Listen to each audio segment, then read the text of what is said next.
Hoy comenzamos nuestra emisión de noticias con un pronunciamiento muy importante que hizo la vicepresidenta y canciller Marta Lucía Ramírez en el marco de una reunión que sostuvo con la Organización de Estados Americanos, ¿no, Kelly? Sí. Se evaluó el Estatuto Temporal de Protección, que ha servido para beneficiar a decenas, Ujú. centenas, miles de ciudadanos venezolanos que se encuentran aquí en el territorio colombiano.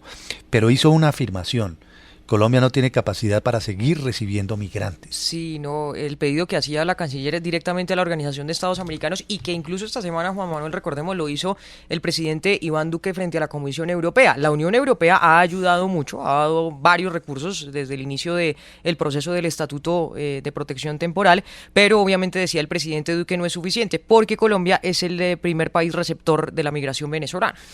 Nos acompaña Ronald Rodríguez, él es investigador y vocero del Observatorio de Venezuela en la Universidad del Rosario. Profesor Rodríguez, buenos días, gracias por atendernos. Buenos días, Juan Manuel, gracias por la invitación. Bueno, Colombia no tiene capacidad para seguir recibiendo migrantes venezolanos, como lo dice la vicepresidenta. ¿Cómo están viendo ustedes el tema?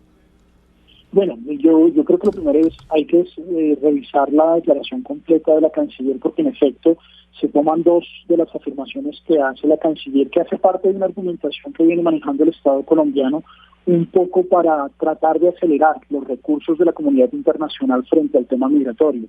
Si bien muchos países europeos particularmente se han expresado en decisión o en diferentes espacios de que van a apoyar al Estado colombiano, la realidad es que el único que ha desembolsado de forma constante recursos para el tema migratorio ha sido los Estados Unidos, y tanto la gira del presidente como la intervención ayer de la canciller buscaban un poco llamar la atención de los países europeos para que los recursos a los cuales se han comprometido pues tengan un pronto desembolso. Lamentablemente a veces en esa línea argumentativa se llegó a esta afirmación en la cual Colombia no tiene la capacidad para recibir más ciudadanos venezolanos.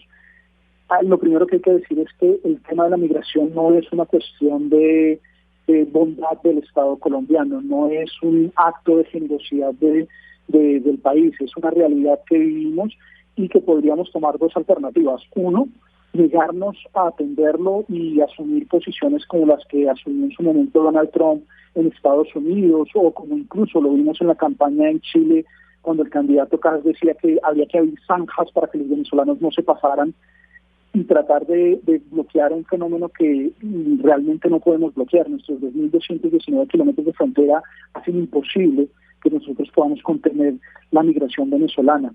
O asumirlo como lo está haciendo el Estado colombiano con muy buenos resultados y hacer un proceso de recepción que garantice la seguridad, la organización y la recepción de esa migración dentro de unos mínimos que le permitan a estos habitantes pues poderse integrar al Estado colombiano. Cuando nosotros decidimos atender a más de 400.000 niños en el sistema educativo colombiano de origen venezolano, no lo hacemos por un acto de caridad, es porque entendemos como Estado que si esos niños no hacen parte de nuestro sistema educativo, pues los dejamos en las garras de las organizaciones criminales, los podemos convertir casi que en una bomba social en el mediano y en el largo plazo para el Estado colombiano. Y la dinámica, la forma en que Colombia ha asumido el tema migratorio es hoy motivo de observancia internacional, porque estamos dando un ejemplo que es muy valioso.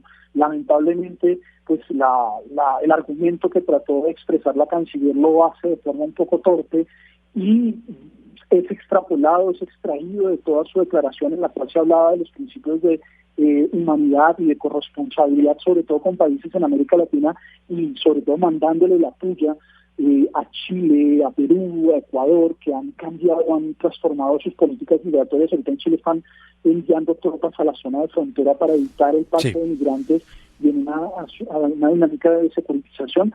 Y creo que la intervención de la canciller fue desafortunada y descontextualizada. Ahora, profesor Rodríguez, escuchándolo con detenimiento, uno podría deducir que evidentemente se requiere esa cooperación internacional precisamente para que la atención debida a los migrantes venezolanos en Colombia no se convierta en una bomba social, como usted lo dice, ¿verdad? Entregarles educación, formalizarlos, regularizarlos, hace parte precisamente de esa tarea que podría servir para que no haya una bomba social. ¿Por qué han salido a ver, tan incumplidos o tan hipócritas los que han prometido los recursos y no los dan? ¿O es que la gestión de los recursos internacionales es mucho más compleja de lo que parece?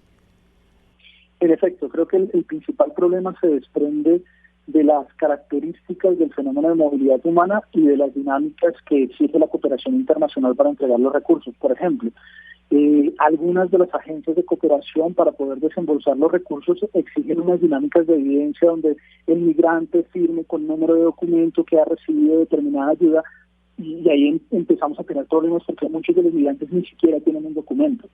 Entonces ahí se presentan unas barreras.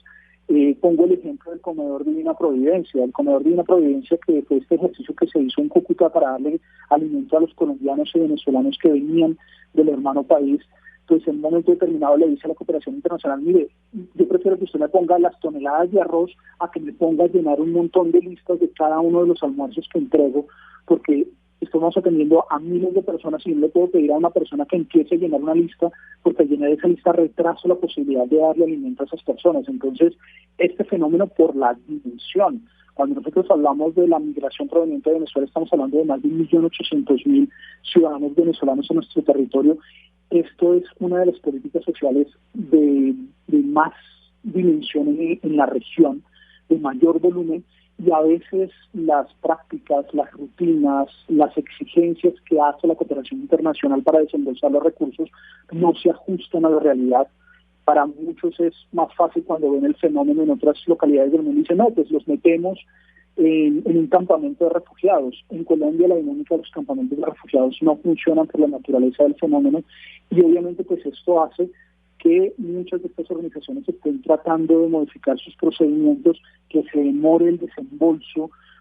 Algunos países europeos fueron muy generosos en la parte discursiva, pero cuando llega el momento del desembolso se ha demorado, y parte del mensaje del presidente de la República en Europa es un poco como apurar a los europeos para que se haga un desembolso, porque la situación de la migración venezolana es en este momento ya la crisis migrante más importante del mundo. Son más de 6 millones de ciudadanos venezolanos, pero tenemos 1 millón prácticamente de colombianos retornados. Bueno, profesor, y precisamente con eso que usted dice, ¿qué están haciendo los otros países de la región con el fenómeno migratorio? El Perú, Bolivia, Ecuador, incluso Chile, que usted lo nombra porque muchos migrantes empiezan o comienzan esa ruta desde Chile. ¿Esos gobiernos sí están ayudando con este fenómeno migratorio?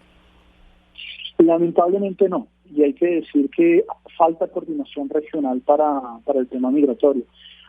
Hacia finales del año pasado la Cancillería colombiana organizó una reunión de cancilleres para tratar precisamente de empezar a armonizar las políticas migratorias, pero el tema migratorio lamentablemente ha aparecido en la agenda política en América Latina como lo hizo en Europa.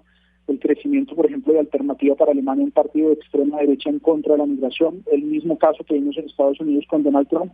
En América Latina tenemos fenómenos similares, lo vimos en la campaña de Perú, lo vemos en la situación de cambio de gobierno en Chile, donde se están tomando medidas en contra de evitar la movilización de la población venezolana, exigiéndoles dinámicas de documentación que sabemos que los venezolanos no tienen, y hay poca coordinación entre los estados. Las medidas que toma Colombia, que han sido bastante generosas, a pesar de los anuncios, por ejemplo, de Ecuador, de tratar de hacer un instrumento similar al colombiano, no logran materializarse. En el caso de Perú, el presidente Castillo pues tuvo un discurso muy agresivo hacia la migración en su campaña. En la práctica parece ser que está, regularizando o haciendo que algunas de las medidas se vuelvan un poco más tranquilas frente al fenómeno migratorio, pero el tema de la xenofobia en Perú ha llevado a que muchos de los migrantes venezolanos se desplacen hacia otros países, y en el caso de Chile, lamentablemente la situación que se está dando en la frontera es bastante compleja. Es más, pues ya el abordaje chileno prácticamente es de securitización, enviando más de 700 militares a la zona de frontera para resguardar y evitar el paso de migrantes, como si fuese algún tipo de invasión. Esa respuesta carente de humanidad pues está teniendo repercusiones y está haciendo que el fenómeno migratorio en este momento, por ejemplo, empiece a tomar una vía hacia los Estados Unidos, con todas las complejidades que eso causa en puntos nodales como el tapón del Darién, en el cual la situación entre Panamá y Colombia, las autoridades panameñas son bastante particulares frente al fenómeno, permiten el paso de los haitianos pero no el de los venezolanos. Sí. no hay una coordinación regional. Es tremendo, qué retador todo esto que está ocurriendo en materia de migración. Hay que insistir en que es importante, que es necesario el desembolso de los recursos internacionales para afrontar el fenómeno, porque, como dice el profesor Rodríguez, investigador y vocero del Observatorio de Venezuela de la Universidad del Rosario, pues muchos prometen, pero el único que ha desembolsado hasta el momento es Estados Unidos. Y ha insistido en que el tema de migración no se trata solamente de un acto de generosidad, sino también que es una realidad que tiene que atenderse, entre otras cosas, para que la migración no se convierta en una bomba social. Profesor Rodríguez, gracias por atendernos, gracias por estar a esta hora en RCN Radio. Juan Manuel, gracias por la invitación. Investigador y vocero del Observatorio de Venezuela de la Universidad del Rosario. Muchas promesas internacionales de ayuda, ¿verdad? De un fenómeno que, fíjense, atraviesa todo el continente, que es un fenómeno mundial, entre otras cosas. Es muy interesante eso que dice el profesor Juan Manuel, porque fíjese que muchas personas se preguntan, bueno, y toda la plata que dieron para los venezolanos, y toda la plata que dieron, pero esa plata finalmente no ha llegado. La Unión Europea ha sido, Juan Manuel, una de las que más ha prometido recursos para paliar o para ayudar con esta migración venezolana, y fíjese que el profesor nos cuenta, no lo han hecho, los únicos que lo hicieron fueron Estados Unidos, y tiene que haber una respuesta regional, Juan Manuel, porque nos pega a todos los países de la región y a todos los países del mundo finalmente, porque las personas que no pueden migrar a países cercanos, pues están yendo finalmente o a los Estados Unidos o se están yendo a España, a otros países europeos, los que obviamente tienen los recursos. Son migraciones distintas, ¿no? Sí. Vivimos aquí en la región una migración de las personas que vemos caminando por las carreteras, tal vez una migración de personas que no tienen tantos recursos, y la migración que vive en los otros países es esa de recibir a las personas, como decía tal vez la canciller, cualificadas, porque hay que decirlo, hay personas que tienen los recursos para irse en un avión y tal, salir, y otros que obviamente lo tienen que hacer caminando.